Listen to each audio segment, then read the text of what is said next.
Hello everyone, ఈరోజు మనం ఒక కంపెనీ యొక్క balance sheet, income statement and cash flow statement ఈ మూడు కూడా ఎలా చదవాలి ఫినాన్షియల్ రిపోర్ట్స్ అనేది తెలుసుకుందాము.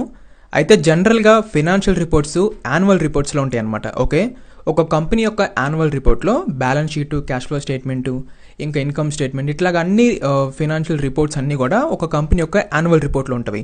ఇప్పుడు కనుక మీరు ఒకసారి స్క్రీన్ మీద చూస్తే balance sheet, cash flow statement, income స్టేట్మెంట్లు అన్నీ కూడా ఇట్లాగా నెంబర్ ఆఫ్ ఐటమ్స్తో బాక్సులు చాలా కాంప్లికేటెడ్గా ఉంటాయి అన్నమాట. యాక్చువల్గా ఇవి ఎవరికి అర్థం కాకపోవడానికి కారణం ఇవి కొంచెం నెంబర్స్ కాంప్లికేటెడ్గా ఉండటం. ఓకే, సో మనకి screener.inలో ఇవే క్యాష్ ఫ్లో స్టేట్మెంట్స్, ఇవే బ్యాలెన్స్ షీట్, ఇన్కమ్ స్టేట్మెంట్లు ఓన్లీ నెంబర్స్, పెద్ద కాంప్లికేషన్స్ లేకుండా ప్యూర్లీ నెంబర్స్ చూసిన వెంటనే అర్థమయ్యే విధంగా నీట్గా అరేంజ్ చేసి ఉంటాయి అన్నమాట. ఓకే, సో ఫర్ ఎగ్జాంపుల్ ఇప్పుడు నేను స్క్రీనర్ వెబ్సైట్లోకి వచ్చాను. సో మీరు ఎగ్జాక్ట్గా ఇదే చేయండి. స్క్రీనర్ వెబ్సైట్లోకి వచ్చాను, సెర్చ్ ఫర్ ఏ కంపెనీ ఉంది కదా. సో మీరు ఏదైతే అనాలిసిస్ చేయాలనుకుంటున్నారో ఆ కంపెనీని సెర్చ్ చేయండి. ఓకే, సో ఇప్పుడు వచ్చేసరికి నేను మహానగర్ గ్యాస్ అనేది తీసుకుంటున్నాను. ఓకే, సో మహానగర్ గ్యాస్లో ఈరోజు అనాలిసిస్ అయితే మీకు చూపిస్తాను. ఓకే, ఇట్లా మనం క్లిక్ చేసిన తర్వాత పైన ప్రాఫిట్ అండ్ లాస్ ఉంది కదా, ఇక్కడ ఈ ట్యాబ్లో ఇది ప్రాఫిట్ అండ్ లాసు. నెక్స్ట్ వచ్చేసరికి బ్యాలెన్స్ షీటు, నెక్స్ట్ వచ్చేసరికి క్యాష్ ఫ్లో స్టేట్మెంటు. ఇప్పుడు ఈ మూడు స్టేట్మెంట్ల గురించి అయితే మనం తెలుసుకుందాము. ఎందుకు ఒక్కొక్కటి మనం చదవాలి, దానివల్ల ఉపయోగం ఏంటి, ఒక్కొక్క దాన్ని చదవటం వల్ల మనకి వచ్చే యూజెస్ ఏంటి, మనకు కంపెనీ గురించి ఎలాంటి విషయాలు తెలుస్తాయి అనేది కూడా నేను క్లియర్గా నీట్గా ఎక్స్ప్లెయిన్ చేస్తాను. Okay, so first will start with profit and loss and దీనిని ఇన్కమ్ స్టేట్మెంట్ కూడా అంటారనమాట. Okay, so income statement, profit and loss రెండో అంటాము. పుట్ ఇట్ సింపుల్లీ, ఒక కంపెనీ అసలు డబ్బులు సంపాదిస్తుందా లేదా, ఒక కంపెనీ డబ్బులు సంపాదిస్తుంటే ఎంత సంపాదిస్తుంది, ఇయర్లీ ఎంత సంపాదించింది ఇంతవరకు, లాస్ట్ 10 సంవత్సరాల నుంచి ఎవ్రీ ఇయర్ ఎంత నెట్ ప్రాఫిట్స్ సంపాదించారు, ఒక కంపెనీ అసలు ఎంత రెవెన్యూస్ సంపాదిస్తుంది, ఎంత ట్యాక్స్లు పే చేస్తుంది, ఎంత ఇంట్రెస్ట్లు పే చేస్తున్నారు, సో మొత్తం రెవెన్యూస్ వచ్చిన తర్వాత ఎక్స్పెన్సెస్లు పోయిన తర్వాత ఎంత మిగులుతుంది కంపెనీకి, ఇవన్నీ కూడా మనం ఈ ప్రాఫిట్ అండ్ లాస్ స్టేట్మెంట్లో అయితే మనం తెలుసుకోవచ్చు అనమాట. ఓకే, సో మీరు ఇట్లా ప్రాఫిట్ అండ్ లాస్ స్టేట్మెంట్లోకి వచ్చిన తర్వాత ఇట్లా నెంబర్ ఆఫ్ ఐటమ్స్ అయితే మనకు కనిపిస్తవి. ఇవన్నీ చూసి మీరు కన్ఫ్యూజ్ అవ్వద్దు. ఇప్పుడు ఒక్కొక్కటి చాలా సింపుల్గా ఉంటవి, అన్నీ మీకు క్లియర్గా అయితే ఎక్స్ప్లెయిన్ చేస్తాను. ఓకే, సో ఫస్ట్ మనం స్టార్ట్ చేసే ముందు ఇక్కడ వ్యూ కన్సాలిడేటెడ్ ఉంది కదా, వ్యూ కన్సాలిడేటెడ్ అండ్ దీని మీద క్లిక్ చేస్తే స్టాండ్ అలోన్. ఓకే, సో జనరల్గా ఏమవుతుందంటే స్టాండ్ అలోన్ అండ్ కన్సాలిడేటెడ్ ఈ ఒక రెండు విషయాలు ఉంటాయి, వీటిని అర్థం చేసుకోండి ఫస్ట్, ఇవి చాలా ఇంపార్టెంట్. స్టాండ్ అలోన్ అంటే కంపెనీ మెయిన్ బిజినెస్. ఓకే, ఆ కంపెనీకి ఉన్న మెయిన్ బిజినెస్ ఇన్కమ్ అనమాట, only purely income. For example ITC తీసుకుందాము. ఐటీసీ మెయిన్ బిజినెస్ ఏంటి, సిగరెట్స్ని సెల్ చేయడము. ఓకే, కానీ ఐటీసీకి సబ్సిడీస్ ఇంకా చాలా ఉన్నవి, like paper, okay, classmates books ఇవన్నీ ఉంది కదా, పేపర్ సెగ్మెంట్, స్టేషనరీ ఉంది, ఐటీసీ హోటల్స్ ఉన్నవి. ఓకే, ఐటీసీ ఎఫ్ఎంసీజీలో కూడా ఉన్నవి, వాళ్ళ ఎఫ్ఎంసీజీ ప్రొడక్ట్లు చాలా ఉన్నవి. ఇన్ని ఉన్నా కానీ ఐటీసీ యొక్క మెయిన్ బిజినెస్ ఏంటి, సిగరెట్స్ని సెల్ చేయడం. సో ఐటీసీ మెయిన్ బిజినెస్ అనేది స్టాండ్ అలోన్. ఓకే, సో ఇప్పుడు మనం కన్సాలిడేటెడ్లో కనుక వెళ్తామంటే కన్సాలిడేటెడ్కి ఐటీసీకి ఉన్న సిగరెట్ బిజినెస్ ప్లస్ అన్ని సబ్సిడరీస్, వాళ్ళ రెవెన్యూ సోర్సులు మొత్తం కలిపితే ఎంత వస్తుంది అన్నది కన్సాలిడేటెడ్ అనమాట. ఓకే, అయితే మనం ఇప్పుడు కన్సాలిడేటెడ్ చూడాలా లేకపోతే స్టాండ్ అలోన్ చూడాలంటే మనం కన్సాలిడేటెడ్లోనే చూడాలి. ఎందుకంటే అవి సబ్సిడరీ కంపెనీస్ అయినా కానీ ఆ ఇన్కమ్ కూడా ఈ కంపెనీలోకే కదా వచ్చేది. సో అందుకనే కన్సాలిడేటెడ్లోనే చూడాలి. ఇది కన్సాలిడేటెడ్కి స్టాండ్ అలోన్కి డిఫరెన్స్ అనమాట. ఓకే, సో ఎప్పుడైతే మనం గుర్తుపెట్టుకోండి కన్సాలిడేటెడ్లో చూస్తున్నామంటే ఆ కంపెనీకి సంబంధించిన అన్ని రెవెన్యూ సోర్సులు కలిపి మనకి ప్రాఫిట్ అండ్ లాస్ స్టేట్మెంట్లో ఉంటుంది. ఓకే, అలా కాకుండా మనం స్టాండ్ అలోన్ క్లిక్ చేసాం అనుకోండి, ఆ కంపెనీకి ఉన్న మెయిన్ ఆపరేషన్స్లో ఇన్కమ్ మాత్రమే కనిపిస్తుంది. ఓకే, ఇది క్లియర్ కదా, అర్థం కాకపోతే మళ్ళీ ఇంకొకసారి చూడండి. ఓకే, సో ఇప్పుడు కన్సాలిడేటెడ్లో చూసాము. నెక్స్ట్ వచ్చేసరికి పైన ఇయర్స్ ఉన్నాయి చూసారా. ఓకే, సో లాస్ట్ 10 years, ఇప్పుడు 2024 ఉంది, 2013 నుంచి లాస్ట్ 10 to 11 years డేటా మనకి ఇక్కడ కనిపిస్తుంది. ఓకే, సో ఇప్పుడు ఫస్ట్ వచ్చేసరికి సేల్స్ అనే ఒక ఆప్షన్ ఉంటుంది. సేల్స్ అంటే ఏంటి, జనరల్గా ఒక కంపెనీ ఏదో ఒక ప్రొడక్టో సర్వీసో సెల్ చేయాలి కదా, అవి revenues. For example Colgate company తీసుకుందాము, వాళ్ళు పేస్ట్ సెల్ చేస్తారు, ఇంకా there are lot of products. For example పేస్టే తీసుకుందాము. సో ఈ ఇయర్ ఎన్ని సేల్స్ అయినవి, పేస్ట్ ఎన్ని క్రోర్స్కి సేల్స్ అయినవి, ఎగ్జాంపుల్ కోసం. ఇప్పుడు మహానగర్ గ్యాస్ ఉంది, వీళ్ళ సేల్స్ 2013లో 1500 కోట్లు సేల్స్ చేశారు వీళ్ళ గ్యాస్ సెక్టార్ నుంచి. ఓకే, సో 2014లో 1800 కోట్లు, 2015లో 2095 కోట్లు, 2016లో 2078 కోట్లు. చూడండి ఇంక్రీజ్ అవుతుంది కదా, 2900. దెన్ ఇక్కడ డ్రాప్ అయింది చూడండి. ఓకే, సో 2900 నుంచి 2015 153 డ్రాప్ అయింది. దెన్ 3000కి రైజ్ అయింది, 6000, 6200, 6600. ఇది కరెంట్ ఇయర్. టీటీఎం అంటే కరెంట్ రన్నింగ్ ఇయర్ అనమాట. ఓకే, సో ఇది లాస్ట్ ఇయర్ ఫైనాన్షియల్ ఇయర్, ఇప్పుడు ఇది కరెంట్ ఫైనాన్షియల్ ఇయర్. ఓకే, అయితే ఇక్కడ చూడండి 2013 నుంచి 1500 కోట్ల నుంచి 2025 కరెంట్ ఫైనాన్షియల్ రన్నింగ్ ఇయర్ 6626 కోట్ల రూపాయల సేల్స్ అనేది ఇంక్రీజ్ అయింది. ఇప్పుడు కంపెనీ సేల్స్ పరంగా పర్ఫామ్ చేస్తుందా లేదా, దీన్ని బట్టి మనకి ఏమర్థమవుతుంది? కంపెనీ సేల్స్లో గ్రోత్ ఉంది కదా, క్లియర్ గ్రోత్ ఉంది కంపెనీ సేల్స్లో, ఇది క్లియర్. సో మనం ఏదైతే ఇన్వెస్ట్మెంట్ చేస్తున్నామో స్టాక్స్లో సేల్స్ గ్రోత్ అనేది మంచిగా ఉండాలి. Okay, so every year sales పెరిగితేనే కదా బిజినెస్ పెరిగేది. సో సేల్స్ అనేవి పెరగాలి. ఓకే, దాని కిందనే ఎక్స్పెన్సెస్ అని ఉంటుంది. ఓకే, ఇప్పుడు మనం ఏదైనా సెల్ చేస్తున్నామంటే మొత్తం మన పాకెట్లోకి రావు కదా, దానికి సంబంధించిన ఎక్స్పెన్సెస్ కూడా చాలా ఉంటాయి కదా. సో కింద ఎక్స్పెన్సెస్ అనమాట. ఓకే, ఇక్కడ చూడండి 1500 కోట్లు సేల్స్ చేస్తే 1032 క్రోర్స్ అనేవి ఎక్స్పెన్సెస్ కింద పోయినవి. రిమైనింగ్ 483 కోట్లు మిగిలినవి ఎక్స్పెన్సెస్ పోయిన తర్వాత. ఇట్లాగా ఎవ్రీ ఇయర్ ఇవన్నీ ఎక్స్పెన్సెస్ అనమాట. ఓకే, సో ఫైనల్గా రెవెన్యూస్ మొత్తం మన పాకెట్లోకి ఏం రావు కదా, ఎక్స్పెన్సెస్ పోయిన తర్వాత, ట్యాక్స్లు పే చేసిన తర్వాత, ఇంకా ఇవన్నీ కూడా ఎక్స్పెన్సెస్, ఇవన్నీ పోయిన తర్వాత నెట్ ప్రాఫిట్స్ అని ఉంటుంది. ఇది మన పాకెట్లోకి వచ్చే నెట్ ప్రాఫిట్స్. దీని తర్వాత దీని దగ్గరకు వద్దాం చిన్నగా. సో ఎక్స్పెన్సెస్ అనమాట. ఎక్స్పెన్సెస్ ఇప్పుడు చూడండి, కరెంట్ 6626 క్రోర్స్ సేల్స్ అయితే 5101 క్రోర్స్ సో ఎక్స్పెన్సెస్ అయినవి. 1500 కోట్లు పాకెట్లోకి వెళ్తాయి అనమాట. ఇట్లాగా మనకి కింద ఎక్స్పెన్సెస్ ఉంటాయి అనమాట. అయితే మీరు ఎప్పుడైనా గుర్తుపెట్టుకోండి, రెవెన్యూస్ ఏదైతే సేల్స్ అవుతున్నాయో దానికంటే తక్కువ ఎక్స్పెన్సెస్ ఉండాలి. ఫర్ ఎగ్జాంపుల్ ఇక్కడ ఎక్స్పెన్సెస్ ఎక్కువ ఉండి సేల్స్ తక్కువ ఉన్నాయి అనుకోండి, ఆబ్వియస్లీ ఇక్కడ లాసే కదా. సో అది లాస్ మేకింగ్ కంపెనీ. మనం ఇన్వెస్ట్మెంట్ చేసే కంపెనీస్లో సేల్స్ గ్రోత్ మంచిగా ఉండాలి ఫస్ట్. సెకండ్ వచ్చేసరికి ఎక్స్పెన్సెస్ అనేవి సేల్స్ కంటే తక్కువగా ఉండాలి. అట్లా ఉంటేనే మనకి నెట్ ప్రాఫిట్స్ అనేవి మిగులుతాయి అనమాట. ఓకే, సో ఇది వచ్చేసరికి ఎక్స్పెన్సెస్. నెక్స్ట్ వచ్చేసరికి ఆపరేటింగ్ ప్రాఫిట్. ఆబ్వియస్లీ మీకు ఇక్కడ అర్థమవుతుంది. Okay, so sales minus expenses is equal to operating profits అనమాట. సో సేల్స్ ఎంత అవుతున్నాయో ఎక్స్పెన్సెస్ పోయిన తర్వాత మిగిలిందే ఆపరేటింగ్ ప్రాఫిట్. ఆపరేటింగ్ ప్రాఫిట్ అనేది నాట్ ఫైనల్ ప్రాఫిట్, ఇంకా ఇది నెట్ ప్రాఫిట్స్ కాదు ఇంకా. ఓకే, నెట్ ప్రాఫిట్స్ కంటే తర్వాత ఆపరేటింగ్ ప్రాఫిట్ తర్వాత ఇంకా చాలా ఎక్స్పెన్సెస్లు ఉంటాయి. ఓకే, సో నెక్స్ట్ వచ్చేసరికి ఆపరేటింగ్ మార్జిన్స్. సో ఇది నథింగ్ బట్ ఏదైతే ఈ 483 కోట్లు ఉందో ఇది పర్సంటేజ్లో టర్న్ చేస్తే 32% అనమాట. ఓకే, ఫర్ ఎగ్జాంపుల్ ఒక కంపెనీ 100 కోట్లు సేల్స్ చేసి 70 కోట్లు ఎక్స్పెన్సెస్ పోయింది అనుకోండి, రిమైనింగ్ ఎంత మిగులుతుంది? 30 కోట్లు. అంటే అది 30% మార్జిన్, ఆపరేటింగ్ మార్జిన్ 30%. సో ఈ కేసులో 32% అనేది ఆపరేటింగ్ మార్జిన్. ఇంత మార్జిన్ తీసుకున్నారు వచ్చిన సేల్స్లో నుంచి.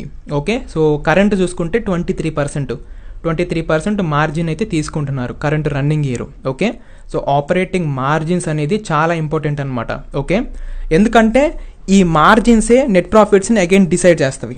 ఓకే, సో ఒక కంపెనీకి, ప్రతి కంపెనీకి ఇది నేచర్ అనమాట. ఒక్కొక్క బిజినెస్కి ఒక్కొక్కలాగా మార్జిన్స్ ఉంటవి. ఇప్పుడు ఎఫ్ఎంసీజీ ఉంటవి లోయెస్ట్ మార్జిన్స్ అనమాట.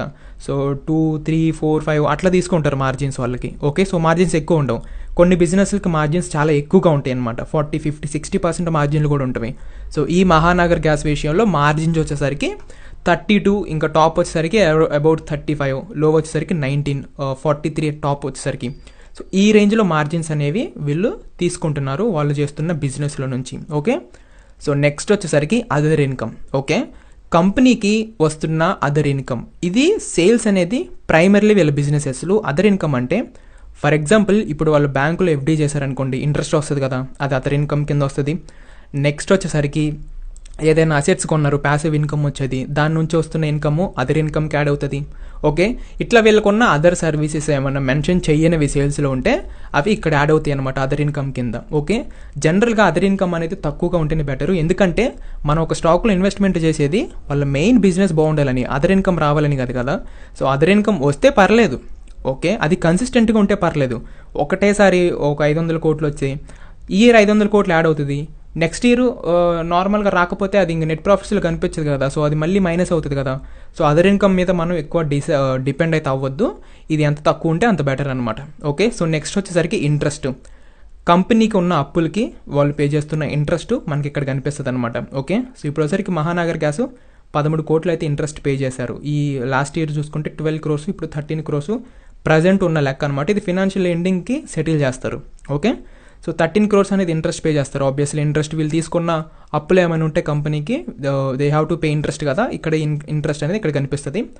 నెక్స్ట్ వచ్చేసరికి డెప్రిషియేషన్. సో డెప్రిషియేషన్ మీకు సింపుల్గా చెప్పాలంటే, ఇప్పుడు ఫర్ ఎగ్జాంపుల్ ఏదైనా మహానగర్ గ్యాసే ఉంది, వీళ్ళు ఒక 100 crores పెట్టి ఒక ప్రోడక్ట్, ఒక మిషనరీ తీసుకున్నారు అనుకుందాము, బిజినెస్ కోసం యూజ్ అయ్యే మిషనరీ తీసుకున్నారు అనుకుందాము. ఓకే, అదేమవుతుంది, కంపెనీకి కోసం ఖర్చు పెట్టిన ఎక్స్పెన్స్ అవుతుంది.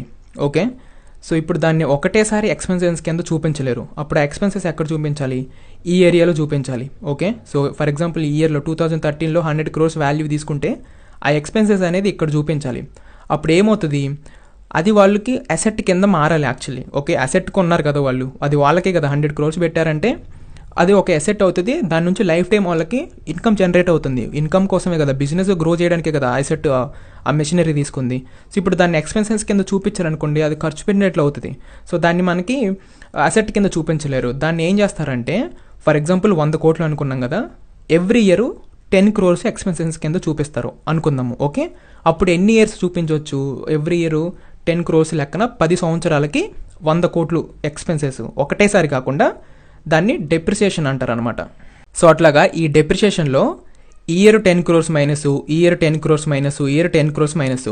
డెప్రిసియేషన్ అంటే ఇంకా ఎక్స్పెన్సెస్ కిందే. ఓకే, ఇవి మన కంపెనీ నుంచి బయటకు వెళ్ళిపోతున్న డబ్బులు అనమాట డెప్రిసియేషన్ అంటే. ఓకే, సో ఇప్పుడు నేను చెప్పినట్లు ఇందాల మెషినరీ 100 crores కదా, ఎవ్రీ సింగిల్ ఇయర్ 10 crores కింద ఎక్స్పెన్సెస్ చూపించి 10 సంవత్సరాల ఎక్స్పెన్సెస్ కింద చూపించాలి. అప్పుడు ఏం చేస్తారు, year 10 crore expenses, 10 crore, 10 crore, 10 crore అట్లాగా వాళ్ళు అసెట్స్ కానీ మెషినరీలు కానీ అనుకుంటే దాన్ని స్పాట్లో ఎక్స్పెన్సెస్ కింద చూపించకుండా దానికి లైఫ్ టైంకి ఒక పీరియడ్ వేస్తారనమాట. దాని లైఫ్ టైము అంచనా వేస్తారు, ఒక 10 సంవత్సరాలు 20 సంవత్సరాలు అట్లా అంచనా వేసి వాళ్ళు కొన్న ప్రైజ్ని ఏదైతే ఉందో దాన్ని డివైడెడ్ బై చేసి ఒక నెంబర్ అనుకుంటారు అనమాట. ఓకే, సో ఎవ్రీ ఇయర్ ఎంత డిప్రిషియేషన్ చేయాలని. ఓకే, సో అట్లాగా యాడ్ చేసుకుంటూ వస్తారు. ఇప్పుడు ఎవ్రీ ఇయర్ వీళ్ళకి అవుతున్న మనీ 302 crore డిప్రిషియేషన్. అంటే ఇది రైజ్ అయిందంటే వీళ్ళు కొన్న మెషినరీలు కూడా పెంచుకున్నారు, వీళ్ళు మెషినరీలు పెంచుకున్నారు, ఇక్కడ అవుతున్న డిప్రిషియేషన్ కూడా ఎక్కువగా ఉంది. ఓకే, సో ఎక్స్పెన్సెస్ కూడా ఖర్చు పెడుతున్నారు వీళ్ళు బిజినెస్ గ్రో చేసుకోవడం కోసం. అందుకని అది ఎవ్రీ ఇయర్ కొంచెం కొంచెం కొంచెం కొంచెం సో ఈ డిప్రిషియేషన్ ద్వారా చూపిస్తారనమాట. ఓకే, సో ఇది వచ్చేసరికి డిప్రిషియేషన్. నెక్స్ట్ వచ్చేసరికి ప్రాఫిట్ బిఫోర్ ట్యాక్స్. సో ఇక్కడ నేమ్లోనే అర్థమవుతుంది ప్రాఫిట్, కాకపోతే బిఫోర్ ట్యాక్స్ ప్రాఫిట్ అనమాట ఇది. ఓకే, సో ఫైనల్గా ఉన్న ఇంకొక ఎక్స్పెన్సెస్ ఏంటంటే ట్యాక్స్ అనమాట. ఓకే, సో ఇవన్నీ పోయిన తర్వాత లైక్ ఇంట్రెస్ట్ పే చేసిన తర్వాత, డిప్రిషియేషన్ అయిపోయిన తర్వాత రిమైనింగ్ ఇది మిగులుతుంది ప్రాఫిట్. ఇది ప్రాఫిట్ బిఫోర్ ట్యాక్స్ అనమాట, 442 కోట్లు. And tax 33%. ఈ ప్రాఫిట్ మీద 33% ట్యాక్స్ పే చేసిన తర్వాత నెట్ ప్రాఫిట్స్ 300 కోట్లు అనమాట. ఓకే, సో ఇది ఫైనల్గా కంపెనీకి మిగిలిన net profits 300 crores. Okay, so EPS అంటే ఎర్నింగ్ పర్ షేర్. మనకి క్లియర్గా అర్థం అవ్వడం కోసం ఒక్కొక్క షేర్కి ఎంత ఎర్నింగ్ అయిందని చెప్పేసి సింపుల్గా మనకి నెంబర్స్లో ఇస్తారనమాట. సో ఈ ఎర్నింగ్ పర్ షేర్ అనేది కూడా చాలా ఇంపార్టెంట్.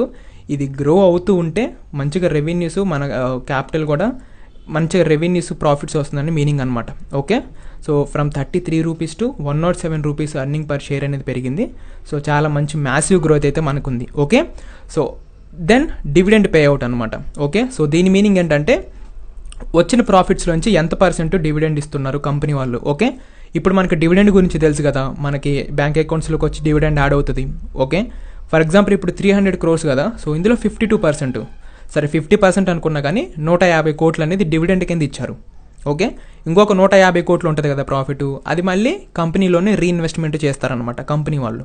ఓకే, సో అది వచ్చేసరికి క్యాష్ ఫ్లో స్టేట్మెంట్లో ఉంటుంది. ఇన్వెస్టింగ్ యాక్టివిటీలో వాళ్ళు 300 రిమైనింగ్ 150 crores ఎక్కడ ఇన్వెస్ట్మెంట్ చేశారనేది క్యాష్ ఫ్లో స్టేట్మెంట్లో ఉంటుంది. సో వచ్చిన 300 crores-లో 52%. ఓకే, సో ఈ డివిడెండ్ పే అవుట్ ఈ నెంబర్కి చూసుకోండి. ఓకే, సో ఫర్ ఎగ్జాంపుల్ ఇప్పుడు చూడండి 1889 కోట్లు అనేది ప్రాఫిట్ వచ్చింది, అందులోంచి 23%. ఓకే, సో 23% అనేది డివిడెండ్ కింద ఇచ్చారు.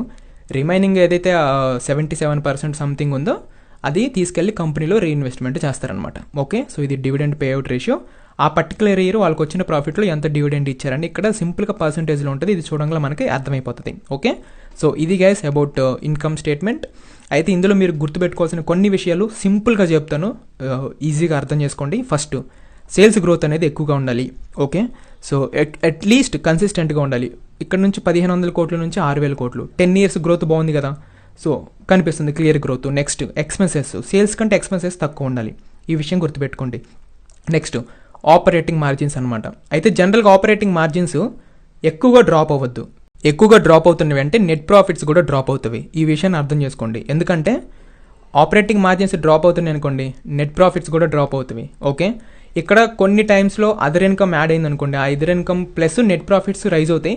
If in case margins drop అయినప్పుడు అదర్ ఇన్కమ్ కూడా లేకపోతే అది సపోర్ట్ ఉండదు కదా మనకి, ఇంకా నెట్ ప్రాఫిట్స్ అనేవి డ్రాప్ అవుతాయి అనమాట. ఓకే, సో ఆపరేటింగ్ మార్జిన్స్ అనేవి కన్సిస్టెంట్గా ఉంటే సరిపోతుంది. ఓకే, పెద్దగా గ్రో అవ్వాలని కూడా లేదు, కన్సిస్టెంట్గా ఉంటే సరిపోతుంది.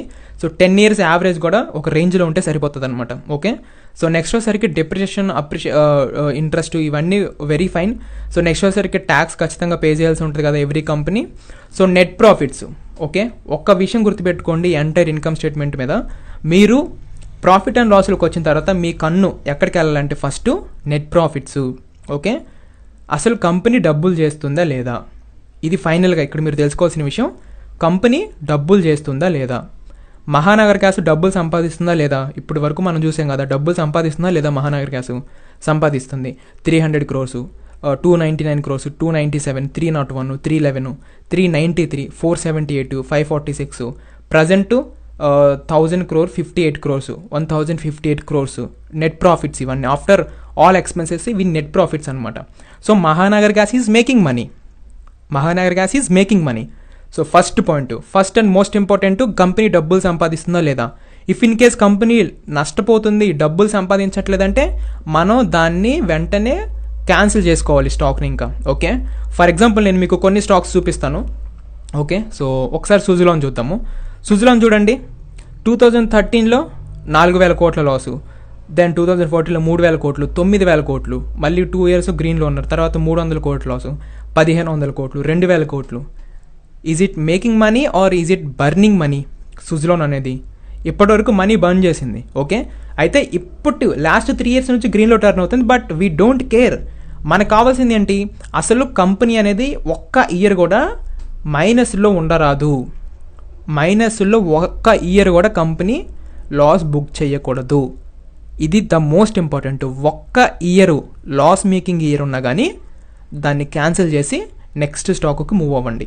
ఓకే, ఇది నేను చెప్పే ఫస్ట్ విషయం. నేను ఇంతే చేస్తాను, ప్రాఫిట్ అండ్ లాస్లోకి వస్తాను. ఒక్క ఇయర్ నాకు అన్ని అనాలిసిస్ చేసిన తర్వాత ఒక్క నెట్ ప్రాఫిట్స్ నాకు ఒక్క ఇయర్ మైనస్ ఉన్నా కానీ నేను దాన్ని క్యాన్సిల్ చేసి నెక్స్ట్ స్టాక్కి వెళ్ళిపోతాను.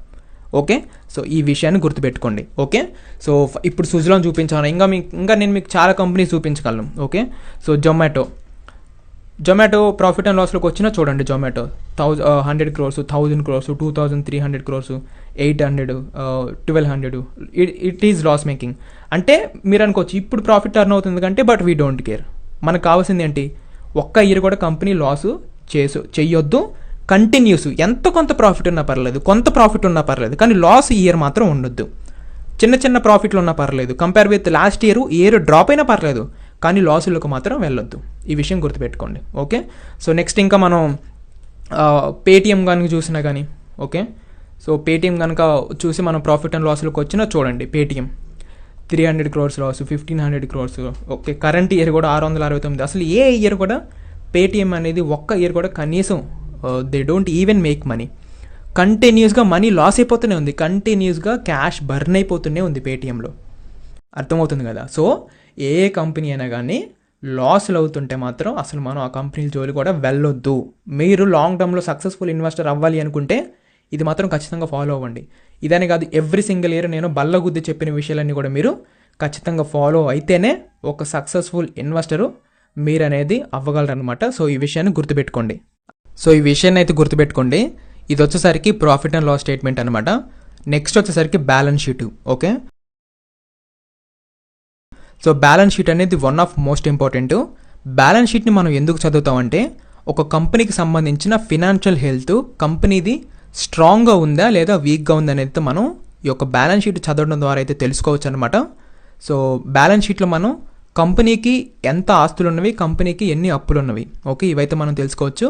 So balance sheet is nothing but కంపెనీకి సంబంధించిన ఒక క్రెడిట్ రిపోర్ట్ లాంటిది. ఓకే, సో ఇందులో వచ్చేసరికి అసెట్స్ ఉంటవి, లయబిలిటీస్ ఉంటవి. ఓకే, ఇప్పుడు మీరు చూస్తున్నారు కదా, ఇందులో సరికి ఫస్ట్ లయబిలిటీస్ ఉంటవి ఆప్షన్లో, సెకండ్ వచ్చేసరికి అసెట్స్ ఉంటవి.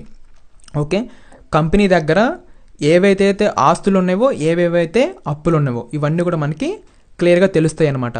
అయితే మనం బ్యాలెన్స్ షీట్లో మోస్ట్ ఇంపార్టెంట్ చూడాల్సింది ఏంటంటే డెట్ టు ఈక్విటీ రేషియో. కంపెనీకి ఎంత అప్పులు ఉన్నవనేది తెలుసుకోవడం చాలా ఇంపార్టెంట్ అనమాట. అండ్ ఇప్పుడు మనం చూస్తున్న రిమైనింగ్ లైన్ ఐటమ్స్ చాలా ఉంటవి. సో మోస్ట్లీ ఇవన్నీ కూడా మనకి పెద్దగా యూజ్ అయితే అవ్వవు బ్యాలెన్స్ షీట్లో. ఇవన్నీ కూడా మనం చదివి అన్నెసెసరీగా టైం వేస్ట్ అవుతుంది అనమాట.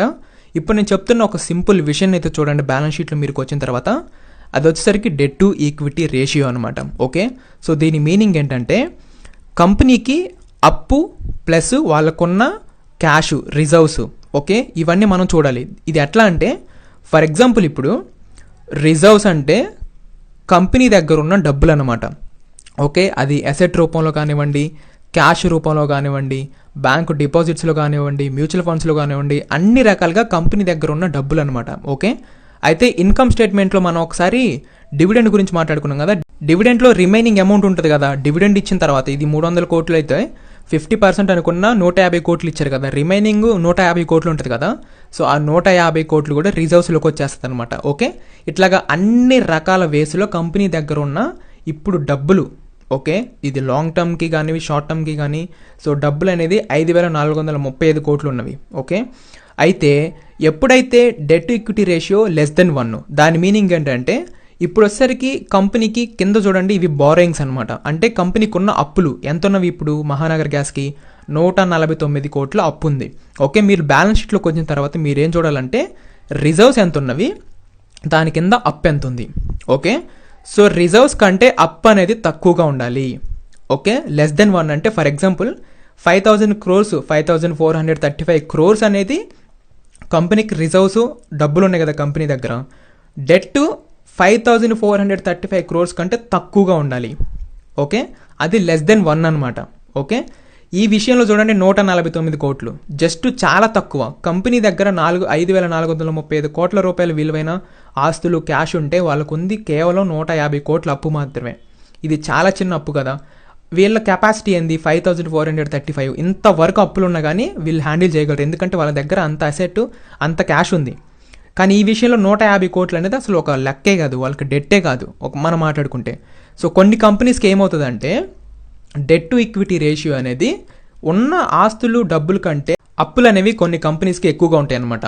సో చాలా కంపెనీస్కి ఉన్న ఆస్తుల కంటే అప్పులు అనేవి ఎక్కువ ఉంటాయి. అప్పుడు ఏమవుతుంది, కంపెనీ ఆ అప్పులు తీర్చలేనప్పుడు ఖచ్చితంగా దివాలా తీసే పాసిబిలిటీస్ ఉంటవి. ఓకే, సో హై డెట్ ఉన్న కంపెనీస్ ఖచ్చితంగా మనకి ఆల్వేస్ రిస్క్ అనమాట. ఓకే, మనం ఎప్పుడు చూడాల్సింది ఏంటంటే డెట్ టు ఈక్విటీ రేషియో కంట్రోల్లో ఉండాలి.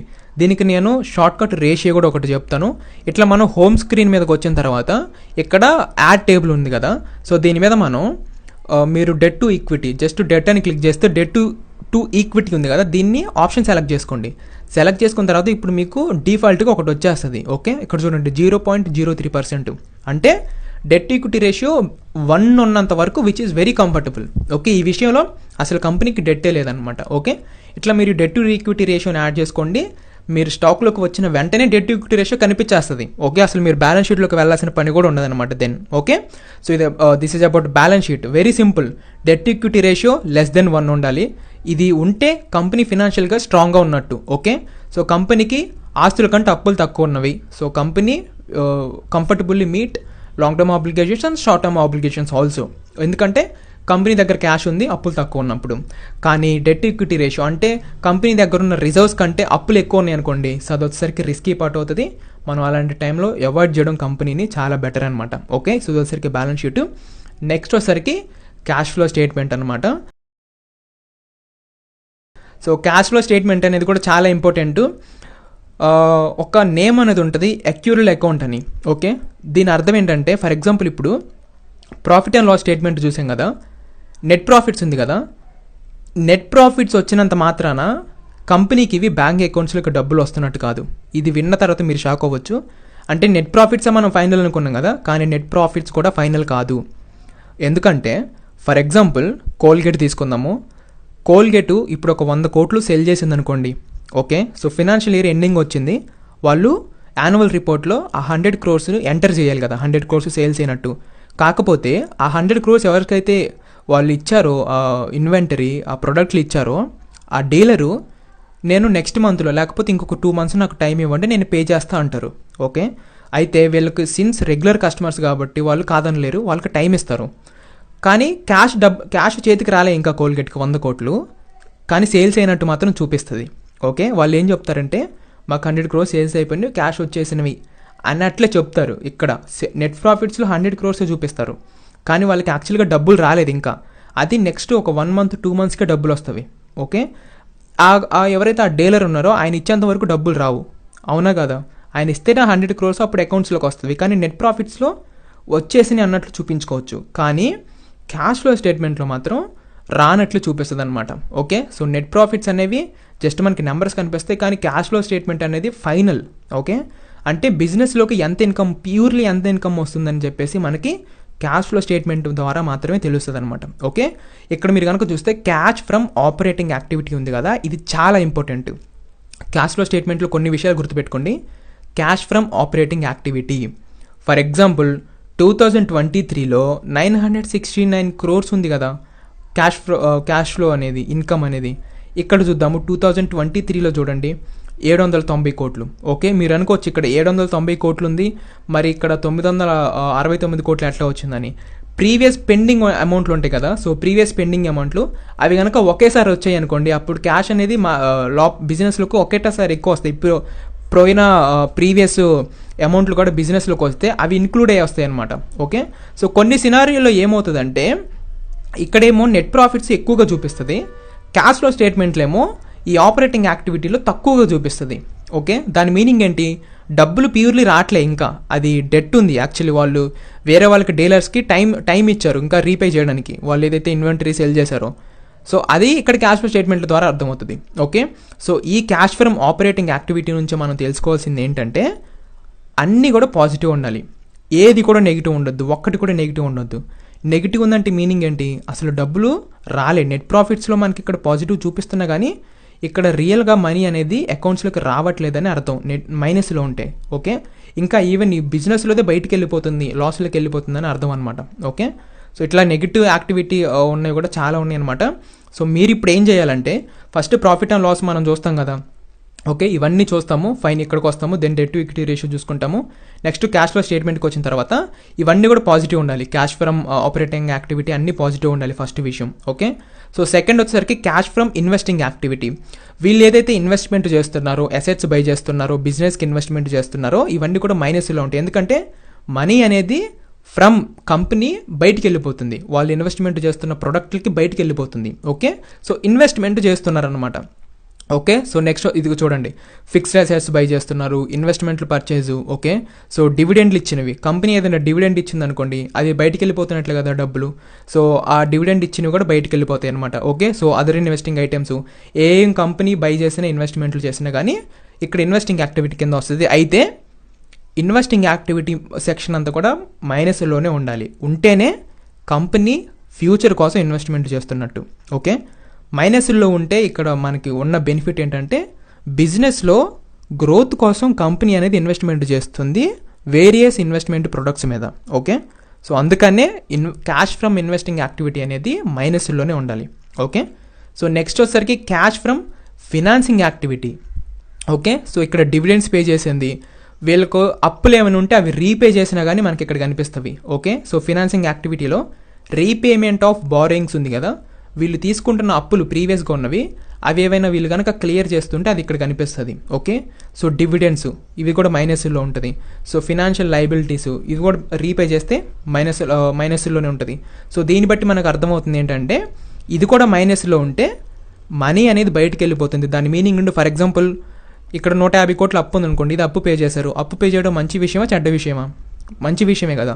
సో అందుకనే ఇందులో కూడా ఈ సెక్షన్ కూడా మొత్తం మైనస్లో ఉంటేనే అది బెటర్ అనమాట. ఓకే, ఎందుకంటే అప్పు రీపే చేస్తున్నారు, లేకపోతే డివిడెండ్స్ పే చేస్తున్నారు. డివిడెండ్స్ పే చేసినా కానీ మైనస్లోకి వెళ్ళిపోతుంది, ఎందుకంటే బిజినెస్లో ఉన్న మనీ బయటికి వెళ్ళిపోతుంది కదా. So cash from operating activity అనేది అన్ని పాజిటివ్లో ఉండాలి, ఫస్ట్ విషయం. సెకండ్ వచ్చేసరికి క్యాష్ ఫ్రమ్ ఇన్వెస్టింగ్ యాక్టివిటీ ఉంది చూసారా, ఇవన్నీ మైనస్లో ఉండాలి. నెక్స్ట్ వచ్చేసరికి క్యాష్ ఫ్రమ్ ఫినాన్సింగ్ యాక్టివిటీ ఉంది చూసారా, ఇవన్నీ కూడా మైనస్లో ఉండాలన్నమాట. ఓకే, సో ఓవరాల్గా నెట్ క్యాష్ ఫ్లో ఉంటుంది. అంటే ఇవన్నీ అడ్జస్ట్ అయిపోయిన తర్వాత నెట్ క్యాష్ ఫ్లోస్ కంపెనీ దగ్గర ఉన్న డబ్బులు అనమాట. ఇది మీరంతా ప్లస్ అండ్ మైనస్ చేస్తే ఒక నెంబర్ వస్తుంది cash flow, net cash flow అనేది. దాని మీనింగ్ ఏంటంటే, ఫర్ ఎగ్జాంపుల్ ఇంతవరకు తీసుకుందాము, ఒక 35 crores ఉందనుకోండి. సో 35 crores అనేది కంపెనీ దగ్గర ఉన్న మనీ, అది ఎలాంటి షేర్ హోల్డర్స్ ఇంపాక్ట్ లేకుండా, ప్రమోటర్స్ ఇంపాక్ట్ లేకుండా కంపెనీ తీసి యూజ్ చేసుకునే మనీ, నెట్ క్యాష్ ఫ్లోస్ వాళ్ళ దగ్గర అలాగా ఫ్రీగా పడున్న మనీ అనమాట ఇది ఇంకా. ఓకే, సో ఇట్లా మీరు మొత్తం ప్లస్ అండ్ మైనస్ చేస్తే మనకు ఒక నెంబర్ వస్తుంది, అది కంపెనీ దగ్గర ఉన్న ఫ్రీ మనీ అనమాట. ఇంకా వాళ్ళు ఎలాంటి ఖర్చు అయినా చేసుకోవచ్చు.